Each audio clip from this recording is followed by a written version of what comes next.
Então, dentro dos conceitos, vamos trabalhar um pouquinho sobre as definições de parasitos e hospedeiros. É só uma observação, eu posso dizer tanto parasitos como parasitas. Ambas nomenclaturas estão corretas. Então, em relação aos tipos de parasitos que existem, eu posso dizer que eu tenho um endoparasita. Então, quando eu dizer que eu tenho um endoparasita, estou me referindo a parasitos que ficam dentro do organismo, né? Então, por exemplo, o ascaris-sum é um ascarídeo, tipicamente de suínos, mas que também pode acometer o homem, é, portanto, uma zoonose. Então, ele é um endoparasita. Por quê? Porque ele fica dentro do intestino delgado do animal. Bom, o que seria um ectoparasita? Então, o contrário, são parasitos que ficam do lado externo, né? Do lado de fora da superfície do organismo, ou melhor, na superfície de um organismo. E aí, como exemplo, nós temos aqui a ctenocefalides. Ctenocefalides são as pulgas, né? Eu posso ter tanto a de cão como a de gato. Então, a ctenocefalides, que é uma pulga, né? Ela é um ectoparasita porque ela fica na superfície do corpo de um animal.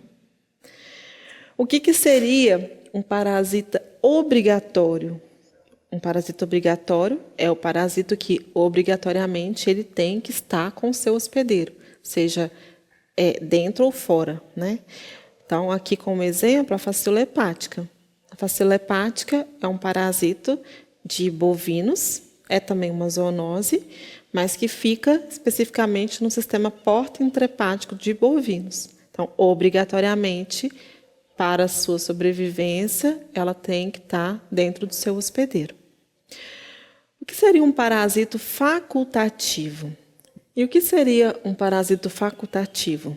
O parasito facultativo é aquele que pode escolher viver ou não sobre um hospedeiro.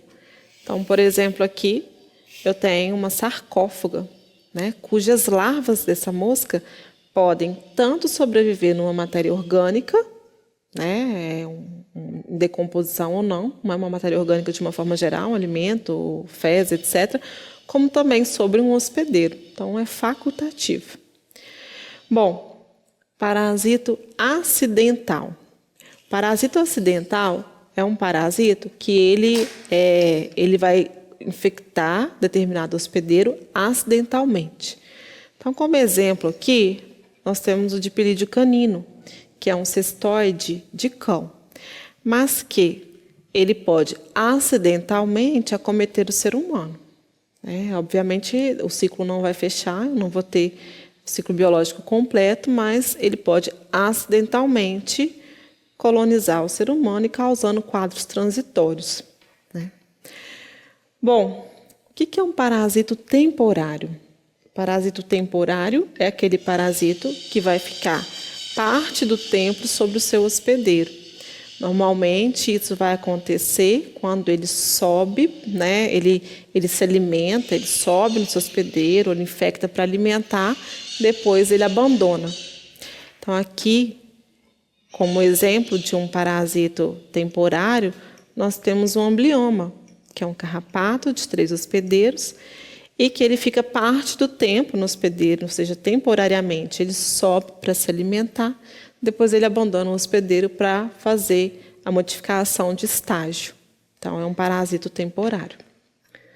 Parasito permanente é o parasito que, uma vez no hospedeiro, ele não abandona mais, né? Por exemplo, aqui a Tungus penetrans, que é a menor pulga que existe, que é conhecido vulgarmente como bicho de pé. Então, ele é um parasito permanente. Uma vez que ele entra no seu hospedeiro, ele não abandona mais. Ali ele vai botar os seus ovos e etc. E o parasito periódico, ele vai ficar normalmente um estágio no seu hospedeiro, né? Então, por exemplo, aqui nós temos a Dermatobia hominis. A Dermatobia hominis é conhecida como a mosca do Berne, que é essa larvinha aqui, ó. Então, ela é, na verdade, periódica, um período, uma fase do ciclo da mosca, que é a fase larval, ela parasita um animal ou um homem. Então, essas seriam as principais classificações aí dos parasitas. Além disso, os parasitos podem ser classificados quanto à sua especificidade. Então, eu posso chamar de estenoxeno os parasitos que possuem um leque restrito de hospedeiro, como, por exemplo, plasmódio, que causa malária nos seres humanos. E eu chamo de eurixeno os parasitos que possuem uma ampla variedade de hospedeiros, ou seja, vão acometer diferentes espécies. Por que é importante determinarmos ou entendermos se um parasito ele é um estenoxeno ou um eurixeno? Isso está relacionado à forma de controle. Então, com certeza, é muito mais difícil eu controlar um eurixeno, ou seja, que vai acometer diferentes espécies, do que a forma de controle para um estenoxeno. Então, está muito relacionada essa classificação ao controle do parasito.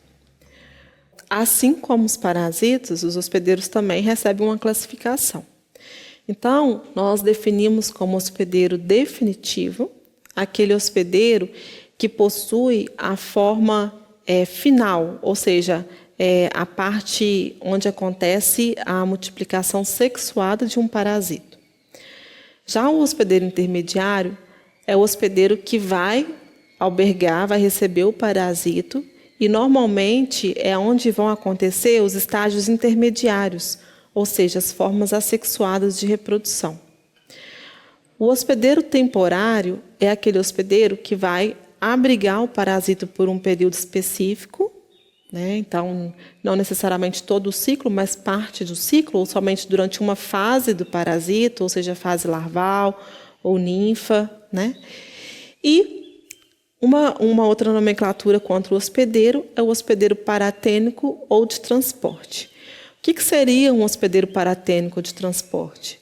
É aquele hospedeiro que simplesmente ele transporta o seu parasito, ou seja, não acontece nenhuma multiplicação, nenhuma alteração da forma do parasito nesse hospedeiro. Então, não tem nenhuma mudança de estágio dentro do hospedeiro paratênico de transporte. Ele só vai levar o parasito a determinado local ou para determinado hospedeiro. Bom, uma nomenclatura que é utilizada mais para artrópode é vetor. O que é vetor? O vetor ele pode ser também vetor mecânico ou vetor biológico. Eu vou chamar de vetor biológico, que é muito parecido com o hospedeiro intermediário, essa nomenclatura, mas a gente usa, como eu disse, mais para artrópode. É aquele vetor onde parte do ciclo vai acontecer neste animal, como, por exemplo, um inseto. E, normalmente, ele vai coincidir também como hospedeiro intermediário. Já o vetor mecânico, ele se confunde também como o hospedeiro mecânico ou paratênico, mas é uma terminologia que nós usamos para artrópode. Ou seja, o vetor mecânico é aquele vetor que vai levar o parasito a determinado hospedeiro e sem que haja qualquer alteração no ciclo desse parasito, ou seja, não tenha nenhuma mudança de estágio dentro desse vetor, né? E também é importante nós definirmos aqui em relação aos ciclos. Os ciclos podem ser, então, definidos como monoxenos ou heteroxenos. Então, os ciclos dos parasitos, ou seja, que vão envolver os parasitos e hospedeiros, eles são monoxenos quando eles são diretos. Ou seja, um hospedeiro se contamina com determinado parasito sem que haja necessidade de um outro organismo. Exemplo, uma pessoa, ao ingerir uma água contaminada, né, com cistos, ou com oocistos, por exemplo, de giardia, né, ela vai ter a contaminação direta, ou seja, o ciclo é direto. Então, o parasita ele é um monoxeno. Agora, heteroxenos são parasitos cujo ciclo necessita a presença de mais de um hospedeiro, ou seja, de um hospedeiro intermediário. Como exemplo, posso dizer que as tênias. Né, as tênias elas necessitam de um hospedeiro intermediário para que o ciclo complete. Então, são parasitos que são considerados parasitos de ciclo heteroxeno.